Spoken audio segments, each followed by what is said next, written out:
जानकीकान्तस्मरणं जय जय राम राम। श्री सीता लक्ष्मण भरत शत्रुघ्न हनुमत समेत श्रीरामचंद्र परब्रह्मणे नमः। सर्गः 48 श्लोक नंबर 1। अथ अष्टचत्वारिंशः सर्गः। ततस्तु रक्षोऽधिपतिर्महात्मा हनूमताक्षे निहते कुमारे मनः समाधाय स देवकल्पम् समादिदेशेन्द्रजितं सरोषः। त्वमस्त्रविच्छस्त्रभृतं वरिष्ठः सुरासुराणामपि शोकदाता सुरेषु सेन्द्रेषु च दृष्टकर्मा पितामहाराधनसञ्चितास्त्रः। त्वदस्त्रबलमासाद्य ससुराः समरुद्गणाः न शोकुः समरे स्थातुं सुरेश्वरसमाश्रिताः। न कश्चित् त्रिषु लोकेषु संयुगेन गतश्रमः भुजवीर्याभिगुप्तश्च तपसा चाभिरक्षितः। देशकालप्रधानश्च त्वमेव मतिसत्तमः। न तेऽस्त्य शक्यं समरेषु कर्मणां न तेऽस्त्य कार्यं मतिपूर्वमन्त्रणे न सोऽस्ति कश्चित् त्रिषु सङ्ग्रहेषु वै न वेदयस्तेऽस्त्रबलं बलं च ते। ममानुरूपं तपसो बलं च ते पराक्रमश्चास्त्रबलं च संयुगे न त्वां समासाद्य रणावमर्दे मनश्रमं गच्छति निश्चितार्थम्। निहताः किङ्कराः सर्वे जम्बुमाली च राक्षसः अमात्यपुत्रा वीराश्च पञ्चसेनाग्रगामिनः। बलानि सुसमृद्धानि साश्वनागरथानि च सहोदरस्ते दयितः कुमारोक्षश्च सूदितः। न तु तेष्वेव मे सारो यस्त्वय्यरिनिषूदन। इदं च दृष्ट्वा निहतं महद्बलं कपेः प्रभावं च पराक्रमं च त्वमात्मनश्चापि निरीक्ष्य सारं कुरुष्व वेगं स्वबलानुरूपम्। बलावमर्दस्त्वयि सन्निकृष्टे यथा गतेषां यतिशान्तशत्रौ तथा समीक्ष्यात्मबलं परं च समारभस्वास्त्रभृतां वरिष्ठ। न वीरसेना गणशश्च्यवन्ति न वज्रमादाय विशालसारम् न मारुतस्यास्ति गतिप्रमाणं न चाग्निकल्पः करणेन हन्तुम्। तमेवमर्थं प्रसमीक्ष्य सम्यक् स्वकर्म साम्याद्धि समाहितात्मा स्मरंश्च दिव्यं धनुषोऽस्य वीर्यं व्रजाक्षतं कर्म समारभस्व। न खल्वियं मतिश्रेष्ठ यत्त्वां सम्प्रेषयाम्यहम् इयं च राजधर्माणां क्षत्रस्य च मतिर्मता। नानाशस्त्रेषु सङ्ग्रामे वैशारद्यमरिन्दम अवश्यमेव बोद्धव्यं काम्यश्च विजयो रणे।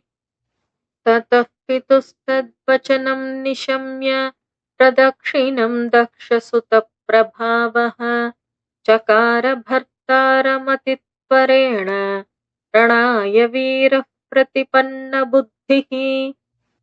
ततस्तैः स्वगणैरिष्टैरिन्द्रजित् प्रतिपूजितः युद्धोद्धतकृतोत्साहः सङ्ग्रामं सम्प्रपद्यत। श्रीमान् पद्मविशालाक्षो राक्षसाधिपतेः सुतः निर्जगाम महातेजास् रुद्र इव पर्वणि सपक्षिराजोपमतुल्यवेगैः व्याघ्रैश्चतुर्भिः स तु तीक्ष्णदंष्ट्रैः रथं समायुक्तमसह्यवेगः समारुरोहेन्द्रजिदिन्द्रकल्पः सरथी धन्विनां श्रेष्ठः शस्त्रज्ञोऽस्त्रविदां वरः रथेनाभिययौ क्षिप्रम् हनूमान् यत्र सोऽभवत् स तस्य रथनिर्घोषम् ज्यास्वनं कार्मुकस्य च निशम्य हरिवीरोऽसौ सम्प्रहृष्टतरोऽभवत्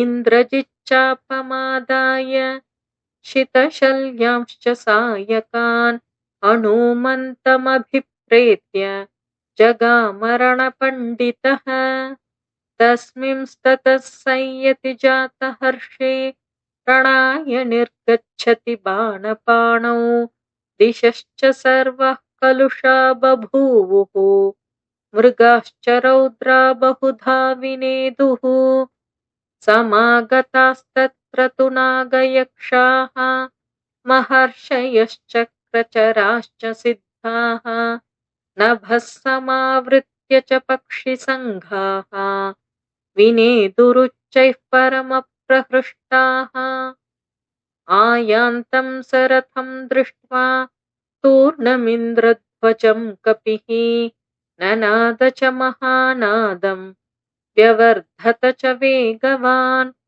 इन्द्रजित्सरथं दिव्यमाश्रितश्चित्रकार्मुकः धनुर्विस्फारयामास तडिदूर्जितनिस्वनम् ततः समेतावति तीक्ष्णवेगौ महाबलौ तौ रणनिर्विशङ्कौ कपिश्च रक्षोऽधिपतेस्तनूजः सुरासुरेन्द्राविव बद्धवैरौ स तस्य वीरस्य महारथस्य धनुष्मतः संयतिसम्मतस्य शरप्रवेगं व्यहनत् प्रवृद्धः चचारमार्गे पितुरप्रमेयः ततः शरानायत तीक्ष्णशल्यान् सुपत्रिणः काञ्चनचित्रपुङ्खान् मुमोच वीरः परवीरहन्ता सुसन्ततान् वज्रसमानवेगान् ततः स तत्स्यन्दननिस्वनं च मृदङ्गभेरीपटहस्वनं च विकृष्यमाणस्य च कार्मुकस्य निशम्य घोषं पुनरुत्पपात शराणामन्तरेष्वाशु व्यावर्तत महाकपिः हरिस्तस्याभिलक्ष्यस्य मोक्षयन् लक्ष्यसङ्ग्रहम् शराणामग्रतस्तस्य पुनः समभिवर्तत प्रसार्य हस्तौ हनुमानुत्पपातानिलात्मजः तावुभौ वेगसम्पन्नौ रणकर्मविशारदौ सर्वभूतमनोग्राही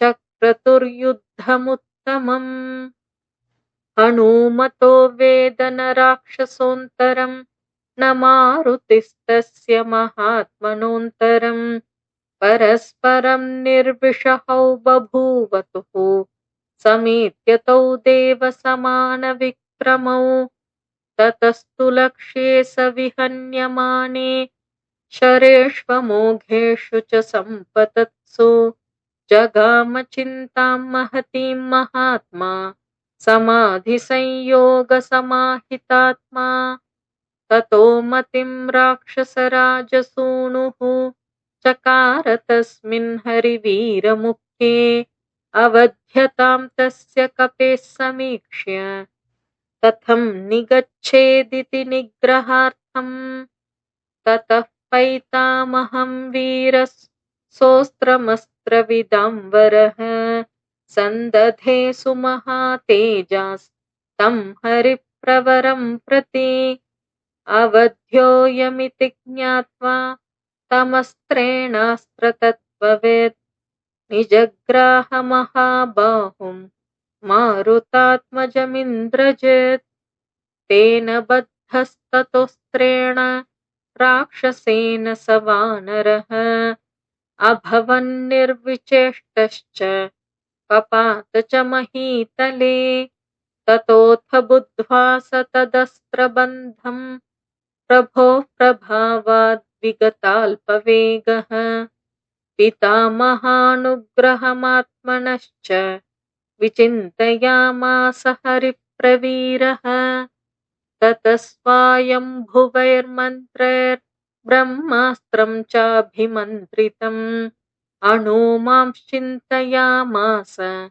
वरदानं पितामहात् न मेऽस्य बन्धस्य च शक्तिरस्ति विमोक्षणे लोकगुरोः प्रभावात् इत्येवमेवं विहितोऽस्त्रबन्धः मयात्मयोनेरनुवर्तितव्यः स वीर्यमस्त्रस्य कपिर्विचार्य पितामहानुग्रहमात्मनश्च विमोक्षशक्तिं परिचिन्तयित्वा पितामहान्यामनुवर्तते स्म अस्त्रेणापि हि बद्धस्य भयं मम न जायते पितामहमहेन्द्राभ्यां रक्षितस्यानिलेन च ग्रहणे चापि रक्षोभिर्महन्मे गुणदर्शनम् राक्षसेन्द्रेण संवादस्तस्माद्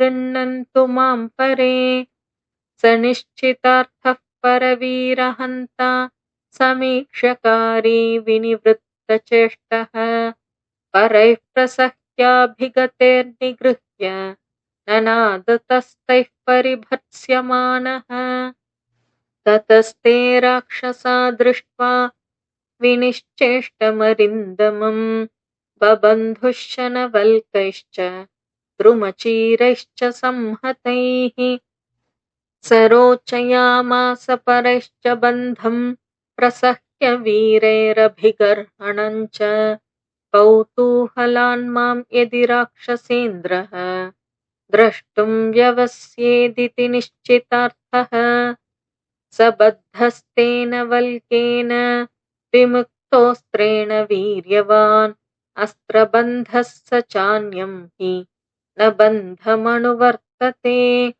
अथेन्द्रजित्तं द्रुमचीरबद्धं विचार्य वीरः कपिसत्तमं तं विमुक्तमस्त्रेण जगाम चिन्ताम् अन्येन बद्धोऽप्यनुवर्तते स्त्रम् अहो महत्कर्म कृतं निरर्थं न राक्षसैर्मन्त्रगतिर्विमृष्टा पुनश्च नास्त्रे विहतेऽस्त्रमन्यत् प्रवर्तते संशयिता स्म सर्वे अस्त्रेण हनुमान्मुक्तो नात्मानमवबुध्यते दृश्यमानस्तु रक्षोभिस्तैश्च बन्धैर्निपीडितः हन्यमानस्ततः क्रूरै राक्षसैः कालमुष्टिभिः समीपं राक्षसेन्द्रस्य प्राकृष्यत स वानरः अथेन्द्रजित्तं प्रसमीक्ष्य मुक्तम् अस्त्रेण बद्धं द्रुमचीरसूत्रैः व्यदर्शयत्तत्र महाबलन्तं हरिप्रवीरं स गणाय राज्ञे तं मत्तमिव मातङ्गं बद्धं कपिवरोत्तमम् राक्षसा राक्षसेन्द्राय रावणाय न्यवेदयन् कोऽयं कस्य कुतो वापि किं कार्यं कोऽभ्युपाश्रयः इति राक्षसवीराणां दृष्ट्वा सञ्जज्ञिरे कथाः हन्यतां दह्यतां वापि भक्ष्यतामिति चापरे राक्षसास्तत्र संक्रुद्धा परस्परमथाब्रुवन् अतीत्यमार्गं सहसा महात्मा स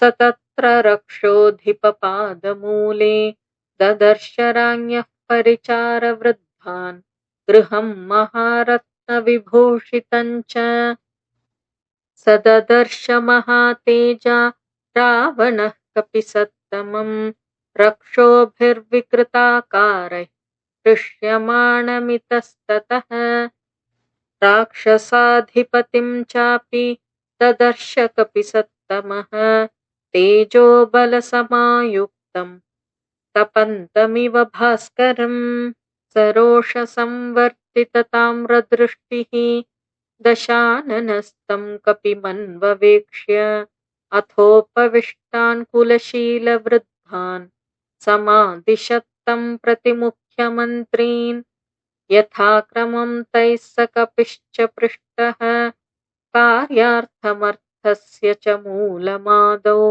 निवेदयामास हरीश्वरस्य दूतः सकाशादहमागतोऽस्मि। इत्यार्षे श्रीमद् रामायणे वाल्मीकीये आदिकाव्ये सुन्दरकाण्डे अष्टचत्वारिंशः सर्गः। जानकीकान्तस्मरणम्। जय जय राम राम।